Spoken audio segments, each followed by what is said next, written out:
Hi students, good morning. तो कैसे हैं आप लोग। तो आज हम बाकी के नीट के क्वेश्चन करने वाले हैं, फिजिक्स वाला पार्ट। लास्ट वीडियो में हमने स्टार्ट किया था, कुछ 2-4 क्वेश्चन किया था और उसके बाद हमने वीडियो को खत्म किया। तो उसमें ज्यादा इंट्रोडक्शन वगैरह था कि नीट के पेपर के बारे में क्या था, कितना क्वेश्चन है, क्या वगैरह। तो इसमें हम डायरेक्टली काफी क्वेश्चन सॉल्व करने वाले हैं।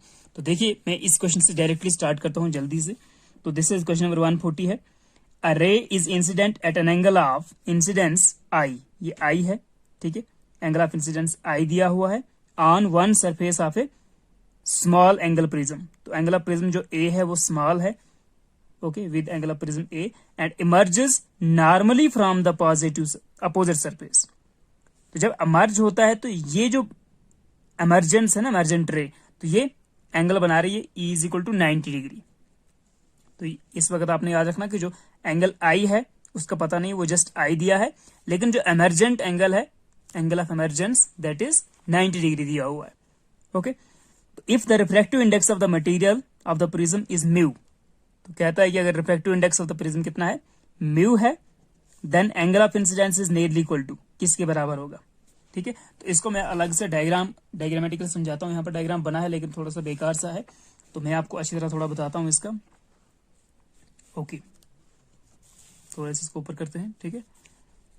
तो क्या बोल रहा है, कहता है एक प्रिज्म है with small angle, okay, small angle prism है and A is the angle of prism, okay. और थोड़ा स्मॉल है, छोटा है एंगल ऑफ प्रिज्म, अदरवाइज 60 के आसपास होता है, या ये हमने एक छोटा लिया है 30 के आसपास आई थिंक।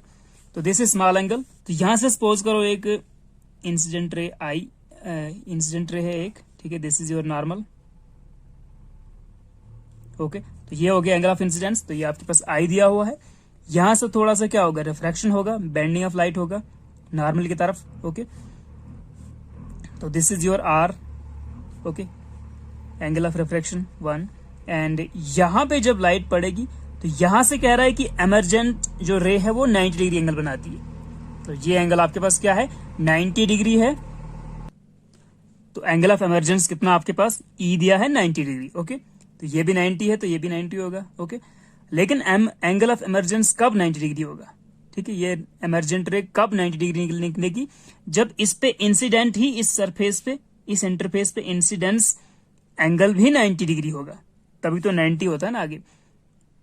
जो इमर्जेंट एंगल होगा तो वो भी 90 डिग्री तभी होगा, रे 90 डिग्री पे ही नॉर्मल निकलेगी। तो नॉर्मल इंसिडेंस होना चाहिए। तो यहां से हमको पता चलता है कि ये एंगल कितना है, 90 डिग्री है, ठीक है। अब ये एंगल 90 डिग्री है, तो ये एंगल है ए, ओके। तो ये एंगल कितना होगा भाई, टोटल 180 होना चाहिए, ठीक है। तो ये हो जाएगा 90 माइनस ए, ठीक है। ये और ये दोनों 90 प्लस 90 180। तो ये ए है तो ये होगा 90 माइनस ए, ओके, 90 डिग्री माइनस ए, ठीक है। तो ये जो आर है तो वो कितना होगा। अब एक और चीज देखिए यहां पर बन रहा है, क्या बन रहा है, ये भी नॉर्मल है, ओके। तो ये बड़ा वाला एंगल हम कह सकते हैं 90 डिग्री। तो आर प्लस 90 डिग्री माइनस ए, वो टोटल 90 होना चाहिए। इसको मैं यहां पे निकाल रहा हूं, जरा यहां पे कर देते हैं, ठीक है। तो ये टोटल 90 आना चाहिए। तो this is 90 degree minus a plus r, total should be 90 degree. ये भी 90 बन रहा है, तो इसकी ज्योमेट्री से हमें एक एंगल निकल जाएगा। यहां से देखते हैं क्या निकलता है। तो ये निकलेगा 90 90 कट हो जाएगा, तो minus a plus r is equal to 0 and r is equal to, ये उस साइड जाएगा तो ए। तो आर का वैल्यू ए मिल रहा है हमको, ठीक है। तो ये आपको याद रखना है, यहां पे आपको आर कितना मिल रहा है, ए, ओके। ये ए है, ये 90 माइनस ए, तो ये फिर आपके पास ए हो जाएगा, ओके। तो हमें अब इसका म्यू दिया है, किसका, इसका रिफ्रैक्टिव इंडेक्स म्यू दिया है, बाहर से आपका एयर मान लेते हैं। तो एयर का कितना होता है म्यू, 1 के आसपास, ठीक है, 1 होता है। एंड हमें ये वैल्यू मिल गया एक, okay, r is equal to A, ठीक है। इस ज्योमेट्री से ई का 90 डिग्री आपको पता है। तो अब मैं क्या करता हूं, स्नेल्स लॉ यूज करता हूं। तो क्या होता है स्नेल्स लॉ, और इसने बोला भी है कि जो मतलब ऑलरेडी जो एंगल ऑफ इंसिडेंस है तो इस वक्त वो स्मॉल होगा, ठीक है। तो साइन आई अपॉन आर वो निकालते हैं हम, sine i upon sine r is equal to μ2 upon μ1। ठीक है, म्यू, इसको μ2 मान रहे हैं, इसको μ1। ठीक है, क्योंकि लाइट यहां से एंटर हो रही है इसमें, तो this tends μ2 and this tends μ1। तो μ2 कितना है, रिफ्रैक्टिव इंडेक्स म्यू दिया है प्रिज्म का, और इसका एयर का 1 मान लेते हैं। ओके, तो μ2 अपॉन μ1, ये फार्मूला हमने यूज कर लिया।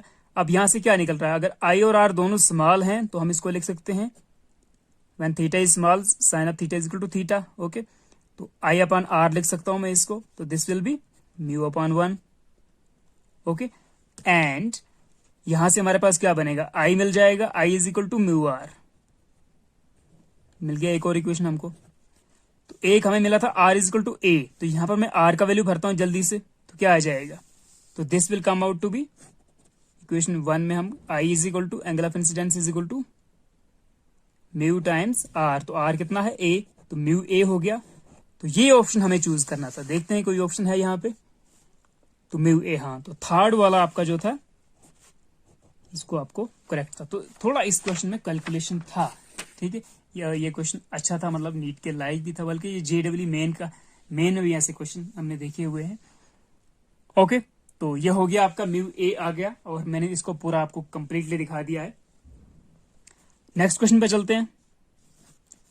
141 क्वेश्चन है, ये कहता है two cylinders a and b of equal capacity are connected to each other. तो दो सिलेंडर्स है आपके पास जिनका कैपेसिटी इक्वल है। Okay, connected to each other via stop Kock.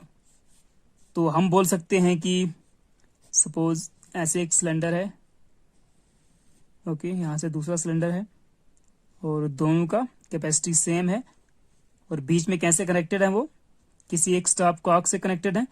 Okay, तो देखते हैं, ए कंटेन्स एन आइडियल गैस। तो ये ए है आपका सिलेंडर, ये बी है।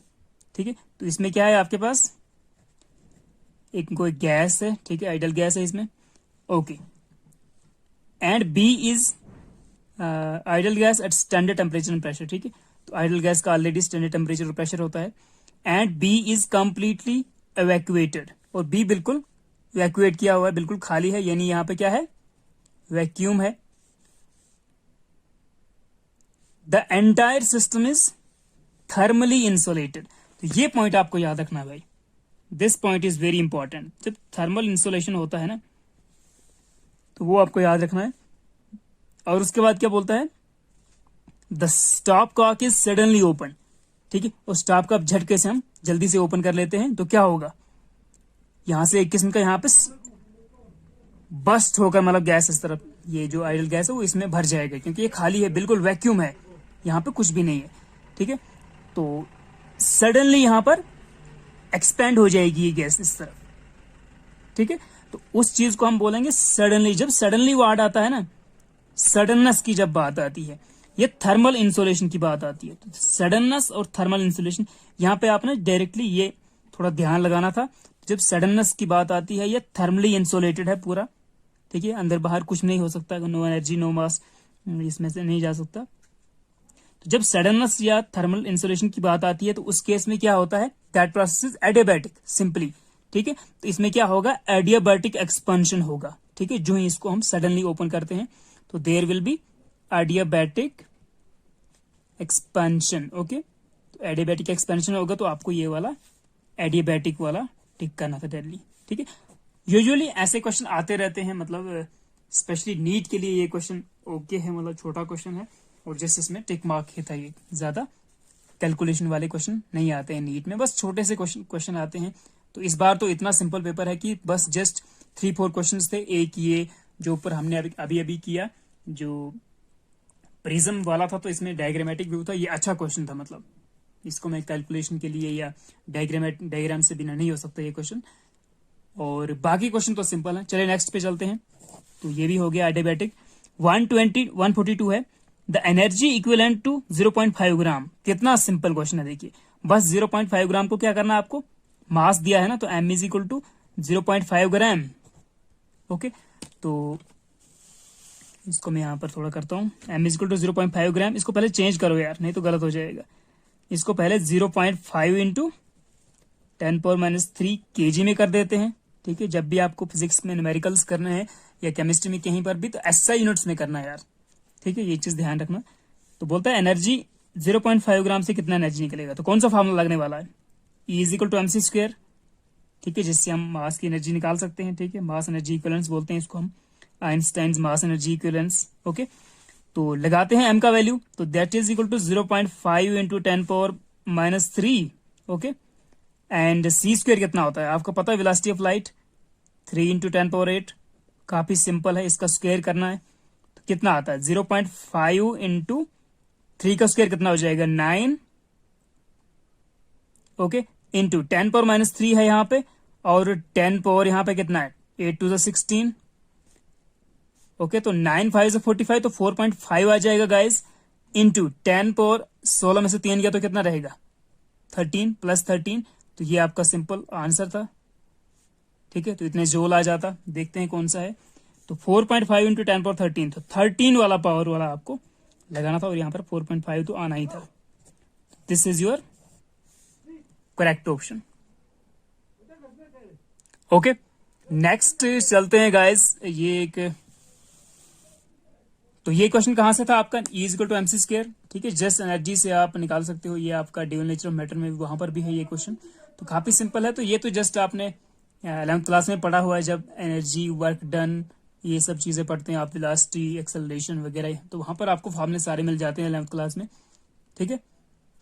यहाँ पर 12th में आपने एनर्जी मास इक्विवेलेंस अगर पढ़ा है, ठीक है, ड्यूअल नेचर ऑफ मैटर में, तो वो भी ओके है। नेक्स्ट क्वेश्चन पे जा रहे हैं गाइज, तो क्या कहता है, एक बॉडी का वेट है 72 न्यूटन, ठीक है, बॉडी के ऊपर फोर्स कितना लग रहा है, वेट मींस फोर्स लगता है जब हम बात करते हैं, तो a body weighs 72 newton on the surface of earth, ठीक है, तो 72 न्यूटन फोर्स दिया हुआ है on the surface of earth, what is the gravitational force on it at a height equal to half of the radius of earth, ठीक है, तो इसको मैं आपको किसी पेज पे दिखा देता हूं यार, 1 सेकेंड, यहाँ पर थोड़ा जगह कम है पेपर पे, ये जगह काफी कम होता है यूजुअली देखा जाए तो क्वेश्चन क्या है इसको पहले समझो आप क्वेश्चन को। तो बोलता है ये आपका सरफेस ऑफ अर्थ है, कोई एक बॉडी यहाँ पे, ठीक है, m is the total mass of earth, तो एक स्मॉल बॉडी है, तो इस पे कितना यहाँ पे सेंटर ऑफ अर्थ से O से, अगर आप इसका रेडियस मानो r, ओके, तो इस पे जो फोर्स लग रहा है यहाँ पे F, that is given as 72 newton दिया है ना,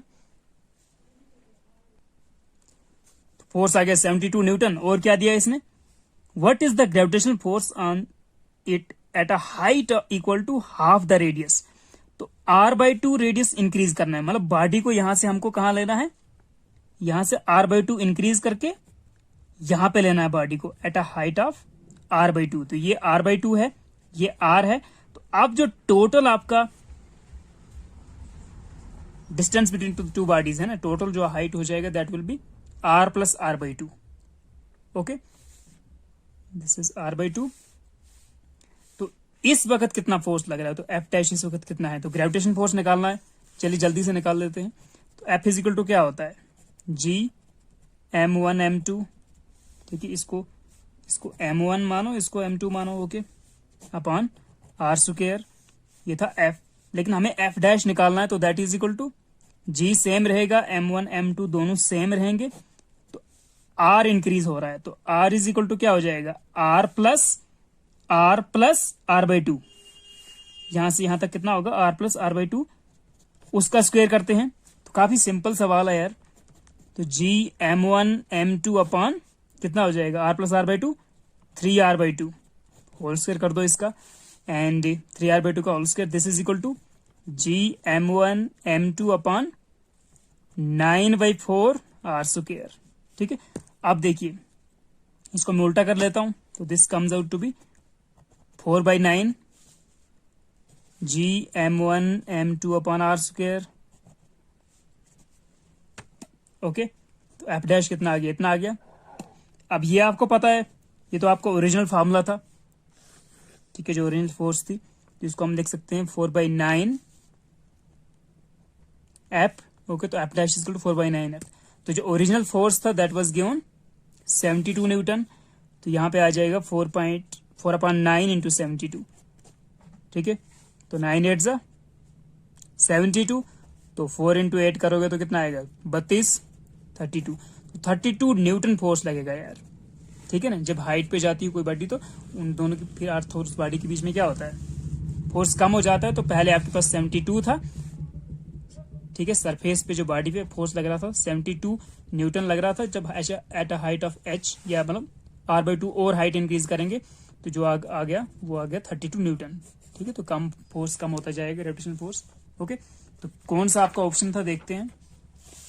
तो दैट वाज योर 32 वाला, देखते हैं। तो ये है 32, तो इसको आपको निकालना था, ठीक है। तो जस्ट आपको simple F = g m1 m2 r square वाला यूज करना था, ठीक है। r stands for the radius of earth, okay, या distance between the centre of two bodies, हम ऐसा भी बोल सकते हैं। तो बॉडी अगर सरफेस पे होगा तो radius of earth he consider होगा। तो that is 32 Newton. Next question पे चलते हैं, 144 पे देखते हैं क्या है उसमें।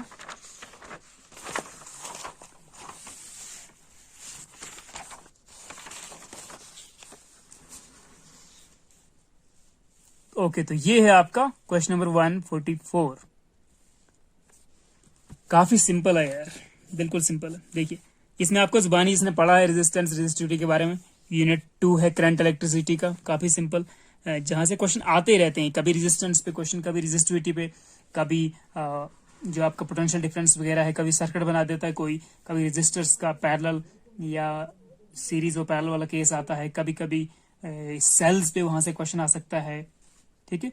और कभी आगे पोटेंशियोमीटर से क्वेश्चन आता है, और वो मीटर ब्रिज है वहां पे, किरचॉफ्स लॉज पे क्वेश्चन आता है यहाँ से। तो ये आपको मतलब सेकेंड यूनिट काफी इंपॉर्टेंट है। 12th के जो 4-5 यूनिट के पहले वाले, तो उसमें से कुछ ना कुछ मतलब हर क्वेश्चन, हर यूनिट से 3-4 क्वेश्चन आपको मिल ही जाते हैं। काफी क्वेश्चन आते हैं 12th से यार, पहले 5 यूनिट से, ओके। तो the solids which have negative temperature coefficient of resistance R, तो बोलता है सॉलिड्स जिनका negative temperature coefficient of resistance होता है। तो आपको पता है जो फॉर्मूला है आपका, मतलब जब आप रेजिस्टेंस को स्टडी करते हो तो R = R01 plus alpha D delta T, ठीक है, डेल्टा टी, ओके। तो this stands for temperature coefficient of resistance, ठीक है। और किस किस का होता है ये, क्या क्या होता है, तो जो आपका मेटल्स है उसके लिए तो पॉजिटिव होता है, ठीक है। जो आपके कंडक्टर्स हैं दैट इज पॉजिटिव। और नेगेटिव कब होता है, जब सेमीकंडक्टर्स की बात आती है ना, तो सेमीकंडक्टर्स के लिए नेगेटिव होता है। लेकिन उसके नीचे आप देखोगे इंसुलेटर्स के लिए भी नेगेटिव ही होगा। तो the solids which have negative, मतलब अल्फा किस किस का नेगेटिव है, वो सेमीकंडक्टर्स का भी है और इंसुलेटर्स का भी है। तो ये आपको यूनिट सेकंड करंट इलेक्ट्रिसिटी में मिल जाएगा क्वेश्चन, ठीक है। और काफी इंपॉर्टेंट क्वेश्चन है, जस्ट 1 लाइनर क्वेश्चन है। तो एस का आपका डी आएगा, इंसुलेटर के लिए भी और सेमीकंडक्टर्स के लिए भी, ठीक है। तो होता क्या है एक्चुअली, इसको आप अल्फा को अगर नेगेटिव करोगे ना, तो रेजिस्टेंस जो है आपका, ठीक है, जो मेटल्स होती हैं तो मेटल्स में अल्फा का वैल्यू जो होता है वो पॉजिटिव होता है, ठीक है। तो उसमें रेजिस्टेंस कम हो जाता है टेम्परेचर के साथ। तो अगर यहां पर आपको टेम्परेचर इंक्रीज करना है तो रेजिस्टेंस कम हो जाएगा, ठीक है, और अल्फा का वैल्यू आपको नेगेटिव मिल जाएगा। तो इसमें आपको इंसुलेटर और सेमीकंडक्टर के लिए जो वैल्यू था दैट वाज नेगेटिव, ठीक है। और जो कंडक्टर्स होते हैं तो उनका पॉजिटिव होता है। नेक्स्ट क्वेश्चन पे चलते हैं यार, 145th क्वेश्चन है, 145। देखते हैं क्या है इसमें। The phase difference between displacement and acceleration. The displacement x and acceleration a of a particle in simple harmonic motion. ठीक है, तो ये भी है, देखिए यहाँ पर simple harmonic motion last unit से आया हुआ, ठीक है। जब वेव्स की बात करते हैं आप, सिंपल हार्मोनिक मोशन की बात करते हैं क्लास 11th में लास्ट यूनिट से, तो कहता है कि डिस्प्लेसमेंट और एक्सेलरेशन का आपको फेज डिफरेंस कितना होता है। तो कैसे लिखते हैं हम डिस्प्लेसमेंट को, displacement in simple harmonic motion is given by x = a sin omega t, आप सबको पता है ही, ठीक है, a sin ओमेगा t। तो पहले हम डिस्प्लेसमेंट से वेलोसिटी निकालते हैं, फिर एक्सेलरेशन निकालते हैं, ठीक है। तो हम इसको डबल डेरिवेटिव करना पड़ेगा। अगर एक्सेलरेशन करना है तो dx/dt स्क्वायर करना पड़ेगा। तो पहले इसको मैं dx/dt करता हूं तो कितना आएगा, ए इज द एम्पलीट्यूड कांस्टेंट है साइन ओमेगा टी का, डी बाई डी टी कितना आएगा cos omega t into omega आएगा, फिर से ओमेगा टी के फिर से करना है ना, तो ये आ गया आपके पास omega A cos omega t. ये वेलोसिटी निकल जाती है, ये आपका डिस्प्लेसमेंट। अब वेलोसिटी को डबल फिर से डेरिवेट करते हैं तो that will come out to be, तो वो कितना आ जाएगा, that will come out to be d2x upon d t square. ठीक है, तो ये एक्सेलरेशन निकल गई आपके पास, a is equal to this, ठीक है ना, डिस्प्लेसमेंट का डबल डेरिवेटिव। तो इसको डायरेक्टली डबल करो या dx अपॉन डी टी को dx अपॉन डी टी फिर से करो, डी बाई डी टी करो, तो ओमेगा कांस्टेंट है, a कांस्टेंट, तो कास का क्या होगा माइनस साइन ओमेगा टी। ठीक है, sine of omega t into omega t का फिर से ओमेगा, तो वो आ जाएगा omega omega omega square minus का minus a sine omega t. A sine omega t को मैं वापस एक्स लिख सकता हूं क्या, बिल्कुल लिख सकता हूं, माइनस ओमेगा स्क्वायर एक्स लिख सकते हैं इसको। तो this is the relation for acceleration. ये आपको पता भी है, अगर x is equal to a sine omega t होता है तो जो ए होता है उसके और एक्स के बीच में होता है relation minus omega square x, a is equal to minus omega square x. तो ये नेगेटिव साइन क्या दिखा रहा है भाई, यहाँ पे नेगेटिव साइन आपका डायरेक्टली ये दिखा रहा है कि जो ए और एक्स के बीच में जो फेज डिफरेंस है वो 180 डिग्रीज का है, यानी पाई रेडियंस का है। तो आपका ये वाला ऑप्शन करेक्ट था। ठीक है, पाई रेडियंस आंसर आना था। इससे क्या पता चलता है कि अगर जो आपका डिस्प्लेसमेंट अगर वो पॉजिटिव मैक्सिमम पे है तो वहां पर पॉजिटिव मैक्सिमम पे जो एक्सेलरेशन होगी तो नेगेटिव होगी। ठीक है, वो नेगेटिव मैक्सिमम होगा एक्सेलरेशन का, और अगर एक्सेलरेशन जो है वो पॉजिटिव मैक्सिमा पे है तो उस वक्त आपका डिस्प्लेसमेंट नेगेटिव मैक्सिमा होगा। ठीक है, तो दोनों का आपको बस यही याद रखना है कि दोनों के बीच में जो फेज डिफरेंस होता है दैट इज पाई रेडियंस। ठीक है, तो ये मैंने जस्ट यहाँ पे आपको करवाया, लेकिन जिसको अगर जुबानी याद है तो उसको पता है पाई रेडियन है इसका आंसर। ठीक है, इसका आंसर पाई रेडियन होता है, एक्स और ए के बीच में जो फेज डिफरेंस है that is pi. Okay, next question पे चलते हैं यार। 146 क्वेश्चन है, अ सिक्रिव गाज has least count of 0.01 mm। तो बोलते हैं जो एक सिक्रिव गाज ले रहा है, ठीक है, ये क्वेश्चन है आप यूजुअली मतलब जब भी पढ़ते हैं तो ये आपको 11th क्लास के, अगर जिसने नहीं पढ़ा मतलब सिलेबस में नहीं, अगर इसको मिला मटेरियल नहीं जिसके पास, तो वो तो 11th क्लास में आप प्रैक्टिकल करते हो जब सिक्रिव गाज, वर्नियर कैलिपर्स, ठीक है, स्फीरोमीटर, सिंपल पेंडुलम, तो वहां से भी आपको काफी कंसेप्ट मतलब क्लियर हो जाते हैं। ठीक है, तो वहां पर हम क्या पढ़ते थे, वहां पर हम पढ़ते थे कि पिच कैसे निकालते हैं। ठीक है, तो यूजुअली वर्नियर कैलिपर से क्वेश्चन आता है, कभी कभी कभी सिक्रिव गाज पे आता है, लेकिन क्वेश्चन आता ही आता है नीट में यहाँ से, यूजुअली मैंने देखा हुआ है। तो सिक्रिव गाज has a least count of 0.01 mm। तो आपके पास LC दिया है, लीस्ट काउंट दिया है 0.01 मिलीमीटर, और यही होता भी है लीस्ट काउंट सिक्रिव गाज का यही होता है। And there are 50 divisions on its circular scale. ठीक है, तो आपको पता है सिक्रिव गाज में आपके पास दो टाइप के स्केल होते हैं, main scale and circular scale. तो सर्कुलर स्केल में काफी डिवीजन होते हैं छोटे छोटे, तो यहाँ पर 50 डिवीजन दिया है। ठीक है, तो कितना दिया है 50 डिवीजन। तो बोलता है पिच निकालना है, द पिच ऑफ द सिक्रिव गाज इज, तो पिच क्या होगा, तो पिच का जनरली फॉर्मूला है आपके पास, हमारे पास फॉर्मूला होता है लीस्ट काउंट का। ठीक है, लीस्ट काउंट का एक फॉर्मूला होता है कि pitch upon total number of divisions on the main scale, on the circular scale, total number of divisions on the circular scale. ठीक है, तो यहां से पिच निकालोगे तो पिच क्या हो जाएगा, least count into total number of divisions. तो pitch will be least count into number of divisions on circular scale. ठीक है, number of divisions on circular scale, okay, CS में। तो सीधा मल्टीप्लाई कर दो यार, 50 इंटू 0.1 करोगे तो कितना आएगा, दैट विल बी 0.5। ठीक है, तो कौन सा आपका 0.5 कौन सा है, थर्ड पार्ट आएगा आपका आंसर यार, 0.5 mm ये आपका निकल गया पिच। तो ये आपको याद रखना है कि least count is equal to pitch upon total number of division on the circular scale. ठीक है, या तो ये याद रखो फॉर्मूला आप, या अगर ये आपको याद नहीं रहता है तो आपको पिच का फॉर्मूला याद होना चाहिए। ठीक है, पिच कैसे निकालते हैं? पिच होता है distance moved by the screw divide by total number of rotations given to the screw gauge. Pitch होता है distance moved by the screw, कितना डिस्टेंस मूव किया स्क्रू ने, divided by distance moved by the screw divided by कितने division आपने दिए, कितने rotation दिए, डिवीजन नहीं, कितने रोटेशन दिए, total number of rotations given to the screw gauge, okay. तो this comes out to be 0.5। ठीक है, तो आपको डायरेक्टली मतलब लीस्ट काउंट वाला फॉर्मूला लगाना था, least count is equal to pitch upon total number of division on the circular scale.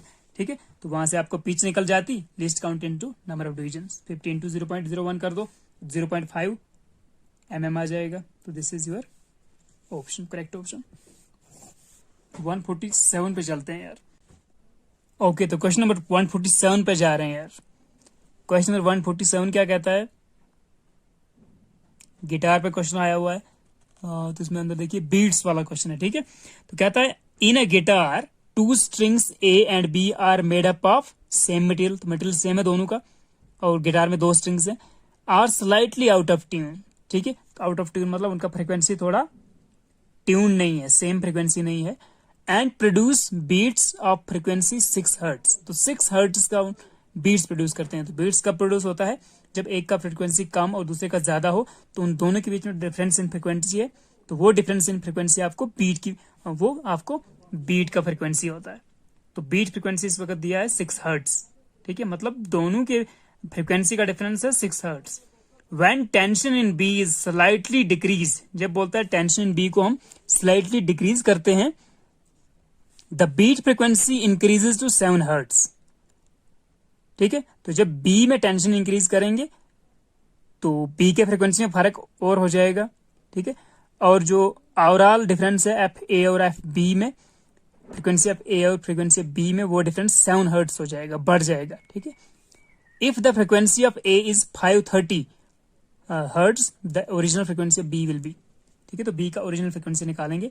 तो इसके लिए आपको पहले लिखना क्या है, कैसे निकालना है, आपको पता होना चाहिए। बच्चों को जुबानी याद होता है, लेकिन मतलब f of a minus f of b कितना दिया है स्टार्टिंग में? 6 हर्ट्ज। मतलब बीट फ्रिक्वेंसी आपके पास कितनी दी है? 6 हर्ट्ज। मतलब एफ और ए के बीच में और एफ ऑफ बी, इन दोनों का डिफरेंस कितना है? 6 हर्ट्ज। ठीक है, ये जनरली हम मॉड लेते हैं। तो एफ ऑफ ए कितना है? एफ ऑफ ए दिया है इसने 530। अगर ये 530 दिया है तो इसका मतलब इनके बीच में इसका फ्रिक्वेंसी क्या हो सकता है? यहीं से सोचो आप देखिए, या तो इसका फ्रिक्वेंसी 530 में से कितना करें, या इसका अगर बड़ा फ्रिक्वेंसी है, अगर एफ बी ज्यादा है तो 530 प्लस वो 536 होना चाहिए। ठीक है, 536 हो सकता है एफ बी, या एफ बी जो है वो अगर इसको 530 रखें तो, या अगर ये 524 होगा तब भी डिफरेंस 6 हर्ट्ज का बनेगा। तो या तो 536 आ सकता है आंसर, या 524। ठीक है, दोनों केसेस में तभी तो डिफरेंस 6 का आएगा ना।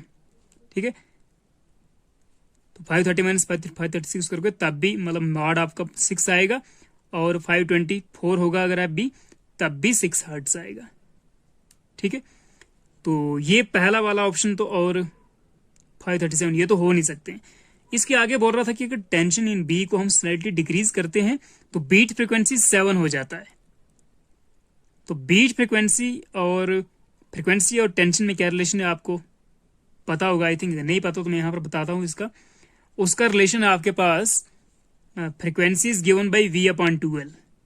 ठीक है, एंड वी को हम लिखते हैं तो 1/2L ऐसे रखो। वी का रिलेशन होता है टी अपॉन म्यू। ठीक है, तो फ्रिक्वेंसी का जो रिलेशन है t upon, that is directly proportional to under root t. F is directly proportional to under root t. तो बोलता है टी को हम टेंशन को डाउन कर रहे हैं, इंक्रीज कर रहे हैं, तो डिक्रीज कर रहे हैं, सॉरी, टी को डिक्रीज कर रहे हो तो एफ भी तो डिक्रीज हो जाएगा ना, ठीक है। तो मतलब एफ बी का फ्रीक्वेंसी डिक्रीज हो जाएगा। तो अगर एफ बी को आप डिक्रीज करते हो, इसको डिक्रीज करते हो तो 535 आएगा, ठीक है। टी को डिक्रीज कर, टेंशन डिक्रीज हो रहा है, फ्रीक्वेंसी डिक्रीज हो रहा है, तो इसको हम मैं सपोज डिक्रीज करता हूं तो 535 आएगा। तो ये तो सेम रहेगा, तो 530 और 535 का वो डिफरेंस तो 5 आएगा, मतलब वो नहीं हो सकता, ठीक है। डिफरेंस 7 आना चाहिए, ठीक है ना। द बीट फ्रीक्वेंसी जो है वो इंक्रीज हो जाती है 7, डिफरेंस बढ़ जाएगा तो 7 हो जाएगा। एफ बी को हम 1 डिक्रीज कर रहे हैं, मतलब डिक्रीज कर रहे हैं उसको थोड़ा। तो अगर इसमें डिक्रीज किया जाए तो इसको मैं डिक्रीज करूंगा, 523 आता है, तो डिफरेंस कितना हो जाएगा, 30 माइनस 530 माइनस 523 गया तो 7 हो जाएगा। तो मतलब ये वाला है, तो आपका जो आंसर होगा दैट इज 524। उसका ओरिजिनल फ्रीक्वेंसी जो बी वाला ओरिजिनल फ्रीक्वेंसी है वो 524 होना चाहिए, ठीक है। ताकि 524 होगा तो 530 माइनस 524 विल बी 6। अब जब आप फ्रीक्वेंसी वर्सेस अंडर रूट, ये फॉर्मूला है, ऐसे टेंशन को डिक्रीज करोगे तो फ्रीक्वेंसी भी डिक्रीज होना चाहिए एफ बी का, ठीक है। तो टेंशन डिक्रीज हुआ तो हमने माना कि 524 है उसका, अगर टेंशन डिक्रीज होगा तो 523 होगा एफ बी का। तो 523 होगा तो फिर से डिफरेंस देखो, 530 माइनस 523, 7 का डिफरेंस। तो वही ये कह रहा था कि टेंशन डिक्रीज करने से फ्रीक्वेंसी डिक्रीज होगी, और जो डिफरेंस है बीट जो है, बीट फ्रीक्वेंसी वो 7 हर्ट्ज हो जाएगा, वो बढ़ जाएगा 1 से। तो इसका मतलब 523 से होता था, 30 और 23 में फर्क 7। इसका मतलब इसका ओरिजिनल फ्रीक्वेंसी आपको 524 ही लेना है, 536 नहीं हो सकता, क्योंकि उसमें से एक टेंशन माइनस करोगे, टेंशन डिक्रीज हुआ तो फ्रीक्वेंसी 535 हो जाएगा, और डिफरेंस 30 में से 5 का डिफरेंस आएगा, वो नहीं हो सकता। तो ये क्वेश्चन ठीक है, ये ऑप्शन करेक्ट है। ओके, नेक्स्ट पे चलते हैं यार। नेक्स्ट है 148 देखते हैं। 2 particles of mass 5 kg and 10 kg। 2 particles हैं, एक का मास 5 kg है और एक का 10 kg है, respectively are attached to the 2 ends of a rigid rod, ठीक है। तो एक रिजिड रॉड है कोई, of length 1 metre with negligible mass. तो एक मासलेस रॉड लिया इसने, जस्ट ओके, एक पॉइंट, दूसरा पॉइंट, और यहां पे एक मास 5 kg का, यहां पे 10 kg का मास। रॉड का मास मासलेस कर रहा है, ठीक है, मासलेस एक रॉड लिया इसने, लेकिन रिजिड है, एंड 1 मीटर है इसका, टोटल लेंथ है 1 मीटर। ओके, तो बोलता है कि the centre of mass of the system from the 5 kg of the particle is nearly at a distance of. तो यहां से जो सेंटर ऑफ मास है वो कहां पे होगा, 5 kg से अगर देखा जाए तो सेंटर ऑफ मास कहां पे होगा। तो यूजुअली होता, यहां पे क्या दिख रहा है आपको, ये 5 kg है, ये 10 kg है, तो सेंटर ऑफ मास इस तरफ होगा, ज्यादा वजन इसके पास है ना, तो सेंटर ऑफ मास कहीं इधर होगा। जुबानी आप सोच सकते हो कि ये एक किस्म का, इसका एक कंपोनेंट, इसका 2 कंपोनेंट है, इसका डबल है ये, तो हम बोल सकते हैं 2/3 पे होगा, ठीक है। मतलब जैसे 33 इसको अगर डिवाइड करोगे आप 1 मीटर को, तो 30 सेंटीमीटर जाएगा, तो 66-67 सेंटीमीटर के आसपास होगा इसकी तरफ, 10 kg की तरफ। तो आप डायरेक्टली इसको आंसर कर सकते थे, किसको, ये वाला आंसर। यहां से देखा जाएगा तो 67 सेंटीमीटर पे यहां पे आपका सेंटर ऑफ मास होगा, ये आप जुबानी कर सकते थे, ठीक है। लेकिन अगर आपको फार्मूला यूज करना है तो फार्मूला भी यूज कर सकते हैं हम। तो मैं इस डिस्टेंस को यहां से यहां तक मानता हूं, सपोज कुछ ही मान लेता हूं, x मान लो इसको, या इसको x1 मान लो, इसको x2 मान लेते हैं, ठीक है। तो जो लंबाई वाला डिस्टेंस है वो x1 है, x2 शॉर्ट डिस्टेंस होगा, क्योंकि सेंटर ऑफ मास 10 kg के नजदीक होगा। ओके, तो कैसे निकालते हैं, ये डिस्टेंस x1 कैसे निकालने, x1 इज इक्वल टू क्या होता है, x1 इज इक्वल टू जो m2 है, मतलब ये m1 m2, तो m2 करना होता है तो 10 m2 into total length 1 meter, okay, तो 10 kg इंटू 1 मीटर अपॉन क्या आ जाएगा, अपॉन में दोनों का एडिशन 5 kg प्लस 10 kg, तो that will be equal to m2, ठीक है, ये m2 था, ये m1 था, m2 into total length upon m1 plus m2, ठीक है, तो ये वाला निकल जाएगा,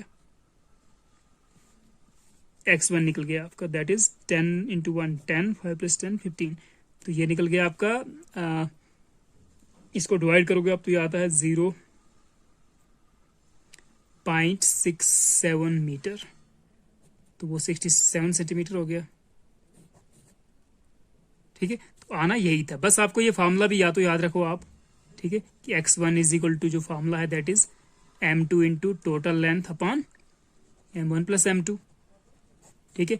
इस साइड वाले 10 से अगर देखना होता आपको x2 निकालना होता तो क्या आता है, x2 is equal to m1 into l upon m1 plus m2, ठीक है, तो ये सेंटर मास 11th क्लास का क्वेश्चन है, इसको आप वहां पर पढ़ सकते हो, सेंटर मास का जब आप चैप्टर पढ़ोगे तो वैसे कर सकते थे, या फिर आपको क्या करना था, जस्ट सिंपली दिमाग लगाना था कि यार ये तो 10 kg की तरफ होगा, ठीक है, क्योंकि इसके पास बड़ा मास है, ज्यादा मास है, इसके पास स्मॉल मास है, तो ये इसके डबल है, तो मतलब 2/3 इसके पास होगा, इसकी तरफ होगा, और 1/3 इसकी तरफ, नहीं 2/3 इसकी तरफ और 1/3 इसकी तरफ, ठीक है, तो 10 के नजदीक होता, और आपको 67 यानी 30, अगर इसको 3 में डिवाइड करो आप हिस्सों में 33 33 33, तो इसके पास 33 30 30 66 या 67 हो जाता, इसके पास 33 सेंटीमीटर बचता, ओके, तो हम 5 kg की तरफ से देख रहे हैं, तो यहां से देखोगे तो 67 सेंटीमीटर पे है सेंटर ऑफ मास, तो ये थोड़ा काफी डिस्कशन से हो जाता है, मतलब, और इसको जुबानी मतलब डायरेक्टली कर सकते हैं वो तो ओके है, लेकिन नहीं तो फॉर्मूला यूज करो, ठीक है, ये जबरदस्त चीज है, फॉर्मूला यूज करके फिर तो निकलना ही निकलना है। नेक्स्ट चलते हैं हम, एक वेक्टर का क्वेश्चन है यहाँ पे दिख रहा है मुझे ऊपर, क्वेश्चन नंबर 149 है यार, this is a question from vector, काफी मतलब छोटा क्वेश्चन है, लेकिन ज्यादा मतलब नहीं तो वेक्टर पे काफी टफ क्वेश्चन भी आते हैं कभी कभी, तो चलिए देखते हैं इसको क्या कहता है, find the torque about the origin, torque निकालना है, tau vector, when a force of 3J newton acts on a particle whose position vector is 2k metre,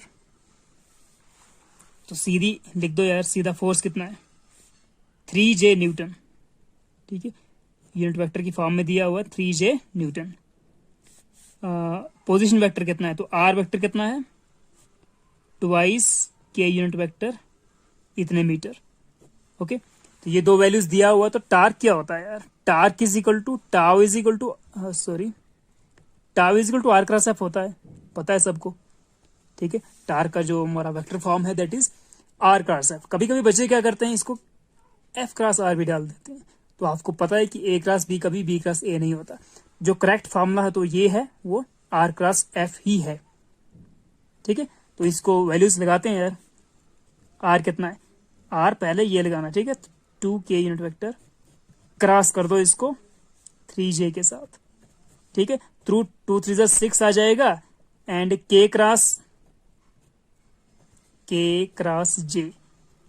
J कितना आता है यार, उल्टा है, ठीक है, J क्रॉस K होता तो I आ जाता, लेकिन ये K क्रॉस A है, K क्रॉस J है, तो K क्रॉस J आ जाएगा minus I unit vector, okay, तो दिस इज -6I, तो ये आपका आंसर था यार, देखते हैं कहाँ पे है, -6I, और न्यूटन मीटर, ठीक है, ये मीटर में तो ये न्यूटन में तो न्यूटन मीटर, तो ये तो मैं जस्ट यूनिट को दिखा रहा हूँ आपको, तो -6I कहीं भी मिल जाता उसको टिक करो यार, तो this was your correct option, ठीक है, इसका एक और टेक्निक भी है, तो ये इसको हम ऐसे लिख सकते हैं ना, अगर को जो लोग मतलब डायग्राम से समझ सकते हैं तो डायग्राम भी बना सकते हैं हम, देखिए ये आपका दिस इज योर, इसको मानते हैं x axis, this is your y axis and this is your z axis, okay है। तो कह रहा है कि जो R है वो 2 km है, इसको Z मानते हैं यार, इसको हम X मानते हैं, इसको Y मानते हैं, XYZ, ठीक है। ये ऐसे ऊपर की तरफ है, ये Z एक्सिस ऐसे ऊपर हम बना नहीं सकते ना, आपको पता ही है फिजिक्स वाले स्टूडेंट्स को। तो कहता है कि जो फोर्स है, फोर्स कहाँ का रिएक्ट कर रहा है, 3J न्यूटन। तो पहले R को देखते हैं हम, पोजीशन वेक्टर पॉइंट कहाँ पे है, 2K। तो अगर ये Z एक्सिस है तो इसको हम मानते हैं कि 2 यहाँ पे है कहीं, 1 यूनिट 2 यूनिट, ठीक है। तो ये आपका K यूनिट वेक्टर आ गया इधर Z एक्सिस पे। तो यहां पर आपका है R, यहां तक आपका क्या है, यहां पे कोई पॉइंट है, तो ये आपका R वेक्टर आ गया, और वो कितना दिया है, 2 K यूनिट वेक्टर, ओके। इसके ऊपर फोर्स लग रहा है 3J, तो Y की तरफ देखिए फोर्स लग रहा है 3J न्यूटन, ऐसे लग रहा है, ओके। तो जब ये ऊपर, ये ऐसे है और फोर्स ऐसे लग रहा है, ठीक है, तो ये यहां से यहां तक डिस्टेंस 2K है, तो जो फोर्स F है ना, तो जो टार्क प्रोड्यूस होगा, तो टार्क क्या करेगा, इसको ऐसे Y और Z प्लेन में, ये ऐसे है Z एक्सिस, ये Y एक्सिस, तो Y और Z प्लेन में एक 2 यूनिट्स का सर्कल पैदा हो जाएगा। जो रोटेशन होगा वो 2 यूनिट्स के सर्कल, 2 यूनिट्स उसका जो रेडियस है, जो ऐसे रोटेशन होगा, ठीक है। और वो होगा ZY प्लेन में या YZ में बोलो, ठीक है। तो जब आप इसका direction of the vector check करना चाहो टार्क का, तो वो कैसे होता है, उसमें आपको फिंगर्स को कर्ल करना है, ऐसे फिंगर्स को कर्ल करना है जिस डायरेक्शन में आपका क्या हो रहा है, जिस डायरेक्शन में आपका रोटेशन हो रहा है, तो rotation will be ZY direction, ठीक है, ऐसे ZY प्लेन में। तो जो आपका अंगूठा आएगा, तो अंगूठे का डायरेक्शन आपका टार्क देगा, ठीक है। तो टार्क आपका इस तरफ है, तो नेगेटिव एक्स एक्सिस पे आपका टाउ का डायरेक्शन मिल जाएगा, ओके। तो इसको आप 2 3 6 और नेगेटिव डायरेक्शन मतलब -x, तो x के साथ -i यूनिट वेक्टर का डायरेक्शन होगा, तो हम बोल सकते थे कि -6i, ठीक है। तो ये था डायग्रामेटिकल समझना है जिसको, अदरवाइज आपको सीधा मतलब क्रॉस प्रोडक्ट ऑफ वेक्टर्स करना था, tau vector is equal to r cross f vector, और कर देना था, तो ऑटोमेटिकली आपके पास -6i आ जाता, ठीक है। तो एक और क्वेश्चन है यहाँ पर यार, 150 क्वेश्चन नंबर है, ज्यादा टफ नहीं है, सिंपल है ये भी, बस इसमें आपको थोड़ा फॉर्मूला याद होना चाहिए। कहता light with an average flux, ठीक है। तो आपके पास देखिए इंटेंसिटी एक किस्म का दिया हुआ है, दिस इज इंटेंसिटी, या इसको आप फ्लक्स बोल दो। तो इंटेंसिटी दिया हुआ आपके पास कितना, 20 वेबर वाट पर सेंटीमीटर स्क्वायर, ठीक है। तो वाट पर सेंटीमीटर स्क्वायर है। Falls on a non reflecting surface at a normal incidence, तो अगर हमारे पास यहाँ पर सेंटीमीटर स्क्वायर है तो इसको मीटर कर सकते हैं, लेकिन अगर देखते हैं हम दूसरों में भी सेंटीमीटर है, सब वैल्यूज में, तो फिर हम सेंटीमीटर ही रखेंगे। तो 20 वाट पर सेंटीमीटर स्क्वायर आपका दिया है intensity, falls on a non reflecting surface at normal incidence having surface area, तो एरिया दिया आपके पास कितना, 20 सेंटीमीटर स्क्वायर, ये भी सेंटीमीटर स्क्वायर में है, तो रख देते हैं इसको, कोई बात नहीं है, सेंटीमीटर में ही आंसर करेंगे हम भी। तो this will be the energy received by the surface during the time span of 1 minute, ठीक है। तो टाइम कितना दिया है, 1 मिनट, तो एनर्जी कितनी रिसीव्ड होगी वो हमें देखना है। तो सबसे पहले हम देखते हैं कि यहां पर जो रूल लगने वाला है वो बात है हमारी इंटेंसिटी की, एरिया की, और पहले में एक काम करना पड़ेगा, एनर्जी का क्या कौन सा फॉर्मूला जिसमें हम इंटेंसिटी और एरिया वगैरह यूज करते हैं। तो पहले इसको पावर निकालना पड़ेगा ताकि हम energy is equal to PT कर सकें, power into time, power into time, ये एनर्जी का फॉर्मूला होता है, ठीक है। तो पावर कैसे बना सकते हैं हम, power is equal to IA, P is equal to IA आपने पढ़ा भी होगा आई थिंक, ठीक है। अगर नहीं पढ़ा है तो कोई बात नहीं, यहां पर हम निकालने वाले हैं। तो पहले आप पावर निकालो यार, power P is equal to intensity into area, कर लेते हैं, फ्लक्स इंटू एरिया, तो 20 है ये, ठीक है, 20 watt upon centimetre square into area 20 centimetre square, तो सेंटीमीटर स्क्वायर कट, ये रहेगा ही नहीं सेंटीमीटर स्क्वायर, ठीक है। तो this will be 20 into 20 watt, okay, तो दैट इज 400 वाट। तो पावर आपका ये निकल गया इधर। याद रखना पावर का फॉर्मूला आई इंटू ए भी होता है, ठीक है। Power is equal to intensity into surface area, okay. And आप यूज कर सकते हैं एनर्जी में, तो एनर्जी क्या हो जाएगा, e is equal to p t, power into time, मतलब कितने टाइम के लिए आपको रिसीव करना है, मतलब एनर्जी कितने टाइम के लिए रिसीव हो रही है, तो दैट इज इक्वल टू, ये नीचे चला गया था आई थिंक, ठीक है। तो हमने पावर निकाला, देखिए P is equal to I into A, 20 watt पर centimetre square into 20 centimetre square. तो सेंटीमीटर नीचे है, सेंटीमीटर स्क्वायर और सेंटीमीटर स्क्वायर कट, तो पीछे वाट बचेगा, तो 20 इंटू 20 400 वाट मिल गया हमको, ओके। तो energy is equal to power into time, तो that is equal to 400 into 1 minute. तो 1 मिनट, हाँ 1 मिनट का क्या करना पड़ेगा, सेकंड्स बनाने पड़ेंगे, तो 60 सेकंड होते हैं इसमें, ओके। तो that will be equal to 60 second, तो that is equal to 400 into 60 कर दो, कितना आ जाएगा, 0 0 0, 6 4 जा 24, 24,000 वाट सेकंड, ये 24,000 जूल आ गया आपका। तो 24,000 को मैं लिख सकता हूं क्या, 24 इंटू 10 पावर 3 है कहीं पे, 24 इंटू 10 पावर 3 जूल, हाँ सी पार्ट देख सकते हो आप, ये वाला, ठीक है। तो 24 into 10 power 3 was your correct option, हो गया। बस आपको याद रखना था कि यार जब इंटेंसिटी और एरिया वगैरह की बात होती है ना, और एनर्जी की बात हो रही है, तो उस वक्त एनर्जी का फॉर्मूला पावर इंटू टाइम वाला लगता है, ठीक है। और पहले पावर निकालना था फ्लक्स और सरफेस एरिया को मल्टीप्लाई करके, तो आपका जल्दी से निकल जाता 1 मिनट के लिए कितना एनर्जी चाहिए, तो E is equal to p t use कर देते आप, ठीक है, और टाइम को सेकंड्स में कन्वर्ट कर देते, ओके। तो ये तो हो गया थर्ड पार्ट। 151 को देखते हैं यार,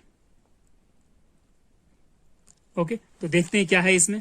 तो स्फेरिकल कंडक्टर है एक, लिया हुआ है इसने ऑफ रेडियस 10 सेंटीमीटर, एक स्फेरिकल कंडक्टर जिसका रेडियस कितना है 10 सेंटीमीटर। तो R is equal to 10 centimetre आपके पास दिया हुआ है, थोड़ा ऊपर कर लेता हूं फिर दिखाता हूं आपको, ओके। तो चलिए R कितना है 10 सेंटीमीटर, स्फेरिकल कंडक्टर का रेडियस, ठीक है। हैज अ चार्ज ऑफ, तो चार्ज कितना दिया आपके पास, Q 3.2 into 10 power -7 coulomb, okay. तो चार्ज भी दिया हुआ है जो यूनिफॉर्मली डिस्ट्रीब्यूट है, ठीक है, पूरे स्फेरिकल कंडक्टर पे। What is the magnitude of electric field at A point 15 centimetre from the centre of the sphere, ठीक है। तो इसके लिए आपको क्या करना भाई, इलेक्ट्रिक फील्ड इंटेंसिटी निकालना है ड्यू टू पॉइंट चार्ज, ठीक है। तो आई थिंक आपको फॉर्मूला याद होगा इलेक्ट्रिक फील्ड इंटेंसिटी का, सिर्फ ड्यू टू पॉइंट चार्ज निकाल रहे हैं हम, ठीक है। कोई हम डाइपोल या उसकी बात नहीं कर रहे हैं, दो चार्जेस की बात, सिर्फ सिंगल चार्ज की बात करनी है यहाँ पे, ठीक है। तो पहले आपको देखना है कि ये जो स्फेरिकल कंडक्टर है, ऐसे है स्फेरिकल कंडक्टर, ठीक है। तो इसका रेडियस दिया था इसने 10, ठीक है। लेकिन जो आपका पॉइंट बोल रहा है वो कहां पे है, वो बोलता है कि 15 सेंटीमीटर पे निकालो, तो वो पॉइंट P इधर बोल रहा है निकालने के लिए। यहां पे आप E का वैल्यू क्या आता है निकालो, तो ये पॉइंट क्या है, आउटसाइड है ना, दिस पॉइंट इज आउटसाइड, तो आउटसाइड वाला फॉर्मूला चाहिए हमको, ठीक है। यहां, ठीक है, इस पूरे इसकी वजह से 15 सेंटीमीटर है ये, सेंटर से लेकर ये 15 सेंटीमीटर। तो आउटसाइड पॉइंट के लिए फॉर्मूला होता है E electric field due two point charge, external point बोल सकते हो आप, ठीक है। तो वो फॉर्मूला क्या होता है, वो होता है K into Q upon R square, ठीक है। K क्या है 1/4 पाई एप्सिलॉन नॉट, ठीक है ना, 1/4 pi epsilon not into charge upon distance का स्क्वायर, ओके। सेंटर से जो डिस्टेंस है this is electric field at outside point. Okay, तो इसके लिए यहाँ पर जगह बहुत कम है, तो मैं किसी पेज पे आपको यहाँ पर दिखा देता हूँ कैसे कैलकुलेट करते हैं इसको। आप ठीक है, तो इसको ऊपर ले जाते हैं। ओके, तो इसको वैल्यूज जल्दी से डाल देता हूँ। E is equal to K Q upon R square, simple formula यार, और कुछ नहीं। के कितना है, 9 इंटू 10⁻9 होता है ना, जो 1/4 पाई एप्सिलॉन नॉट होता है, कितना होता है 9 इंटू 10⁻9। ठीक है, Coulomb's constant into Q, Q कितना है 3.2 into 10⁻⁻7 coulomb, divide by R का स्क्वायर, आर कितना है 15, लेकिन है क्या सेंटीमीटर है ना, तो पहले इसको कन्वर्ट करना पड़ेगा यार। तो इसको मैं 15 इंटू 10⁻2 कर देता हूं, फिर होल स्क्वायर कर देता हूं, क्योंकि डिवाइड में क्या है होल स्क्वायर है। तो ये आ जाएगा आपके पास 9 इंटू 3.2, इसको एक जगह पे लिख रहे हैं, पावर्स वाले को राइट साइड लिख लेते हैं। तो 9 में से 7 गया तो +2 डिवाइडेड बाई 15 जा 225 इंटू 10⁻⁻4 हो जाएगा। ओके, तो इसको करेंगे तो 9 2 जा, तो this will also come out nearly, कहां पे आ जाएगा ये भी कुछ 9 से 27, ये कुछ 28 पॉइंट समथिंग आ जाएगा। ओके, डिवाइडेड बाई 20, हाँ इसको मैं ऐसा लिख सकता हूँ 22.5 लिख डालूं इसको, तो 22.5 लिखता हूं और 10⁻1 अलग से लिखता हूं, कर सकते हैं ना। मैं क्या कर रहा हूं यहाँ पे, मैंने इसको मल्टीप्लाई किया तो 28 पॉइंट कुछ आ जाएगा, मुझे उतना याद नहीं है, तो 28 पॉइंट कुछ 5 मान लेती हूँ कुछ ऐसे, तो डिवाइड में आ जाएगा 22 to 5, तो मतलब इससे हम डिवाइड करेंगे 2 to 5 को, तो मुश्किल हो जाएगा, नहीं कर सकते। लेकिन अगर मैं इसको 2 to 5 को 2.5 कर दूं, 22.5 कर दूं और मल्टीप्लाई में 10 लिख दूं, तो कोई फर्क नहीं होगा।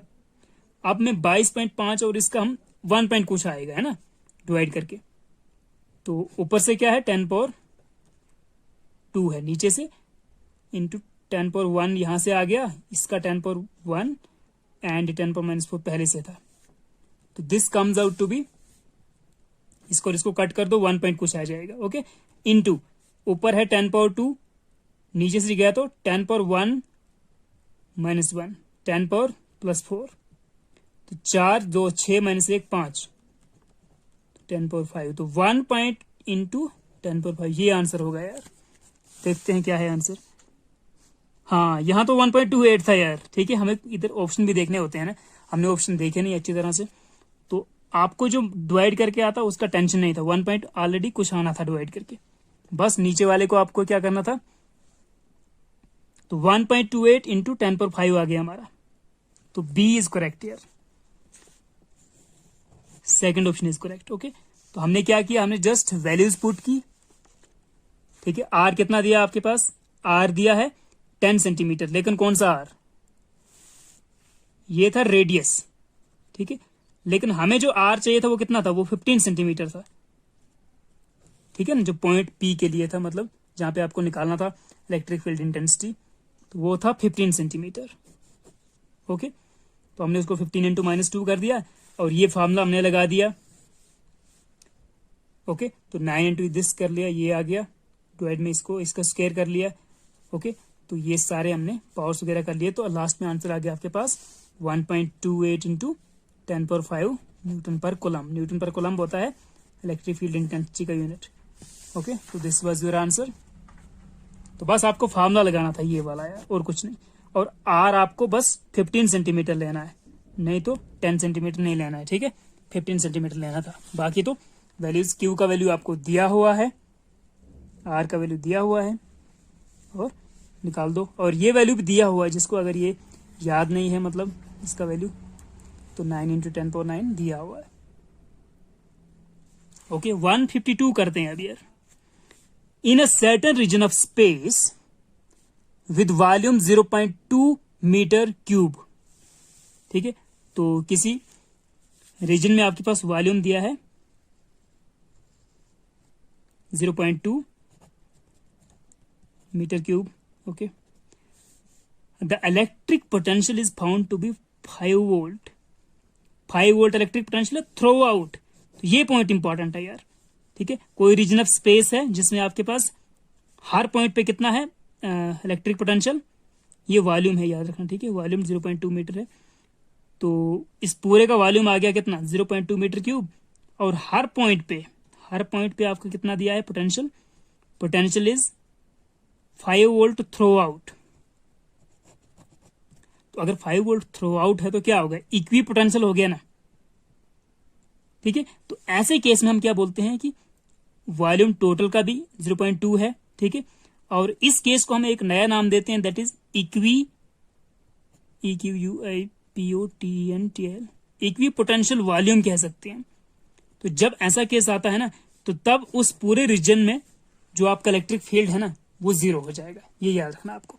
जैसे हम पढ़ते थे ना इक्वी पोटेंशियल सरफेसेस, ठीक है, तो वहां पर भी आपके पास केस जीरो होता था, जीरो आंसर का वाला केस होता है, ठीक है ना। इक्वी पोटेंशियल सरफेस में पोटेंशियल सेम होता है, ठीक है। तो यहां पर भी वैसा ही केस है कि जो पोटेंशियल है वो सेम है at every point, V is 5 volt, ठीक है। और वॉल्यूम भी सेम है, ठीक है, वॉल्यूम टोटल है 0.2, ठीक है। एंड इक्विपोटेंशियल वॉल्यूम बोल सकते हैं इस पूरे रीजन को हम। इक्विपोटेंशियल वॉल्यूम के केस में भी आपको जो इलेक्ट्रिक फील्ड है दैट विल बी जीरो, इस रीजन का पूरे का इलेक्ट्रिक फील्ड जीरो होगा। तो आपको बस यही आंसर करना था, ओके। तो काफी सिंपल था यार, ये जैसे इक्विपोटेंशियल सरफेस होता है ना वैसे इसने क्वेश्चन बनाया है। ये टेक्निक होता है मतलब क्वेश्चन डिजाइन करने का, कि बच्चों को थोड़ा मतलब कैसे वो करना है, कैसे बच्चे वो करते हैं। लेकिन बच्चे भी आजकल काफी तेज हैं कि ऐसे क्वेश्चन पहले ही पढ़ चुका है सब कुछ, है ना। 153 पे चलते हैं यार, ओके। काफी क्वेश्चन हमने कर लिए हैं, तो 153 पे चल जा रहे हैं।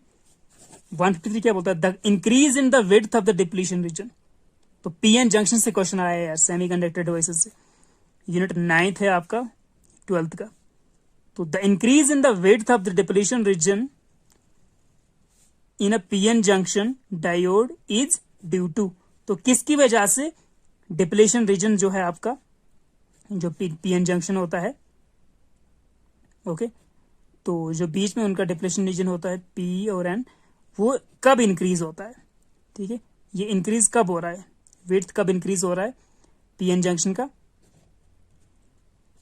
कब होता है, फॉरवर्ड बाइस में होता है, रिवर्स बाइस में होता है, या बोथ फॉरवर्ड रिवर्स बाइस में, या फॉरवर्ड करंट में होता है। तो आपको पता है यार, ठीक है, फॉरवर्ड जब बाइस होता है तब तो बिल्कुल depletion region very very small होता है, ठीक है। तो उस वक्त तो बहुत काफी करंट चलता है, ठीक है। लेकिन जब रिवर्स बाइस करते हो आप, तो रिवर्स बाइस में क्या होता है, यहां पर काफी इमूवेबल चार्जेस इकट्ठे हो जाते हैं, ठीक है। तो रिवर्स बाइस वाले केस में आपके पास रिवर्स बायस केस, उसमें आपका जो डिप्लीशन रीजन है वो इंक्रीज हो जाएगा, ठीक है ना, इसका विड्थ इंक्रीज हो जाएगा। तो दिस इज योर आंसर, ठीक है। सिर्फ रिवर्स बाइस में ऐसा होता है। तो आई थिंक काफी आज के लिए इतने क्वेश्चन, तो कल से हम नेक्स्ट वीडियो में करेंगे। वीडियो काफी लंबा हो गया, तो नेक्स्ट हम करने वाले हैं, नेक्स्ट मैं आपको बताऊंगा। देखिए नेक्स्ट क्वेश्चन बता देता हूँ पहले। 154 है हमारे पास, कैपेसिटर का आया हुआ क्वेश्चन है। नहीं कैपेसिटर का वैल्यू दिया है और आरएमएस वैल्यू ऑफ करंट निकालना है। तो ये अल्टरनेटिंग करंट यूनिट 4 से क्वेश्चन आया है, इलेक्ट्रोमैग्नेटिक इंडक्शन से। फिर उसके बाद मीन भी पाथ है, यहाँ पे ट्रांजिस्टर पे एक क्वेश्चन है नीचे। तो काफी सिंपल है सारे यार। ये देखिए ये आपका 11th से आया हुआ है, इसको हम एटवर्ड मशीन बोलते हैं जब दो वेट्स होते हैं, एक पुली वगैरह ऐसे दिया होता है, ठीक है। तो ये वाले क्वेश्चन हम नेक्स्ट वीडियो में आपको मैं प्रोवाइड करने वाला हूँ, ठीक है। तब तक मिलते हैं, सी यू लेटर, बाय बाय।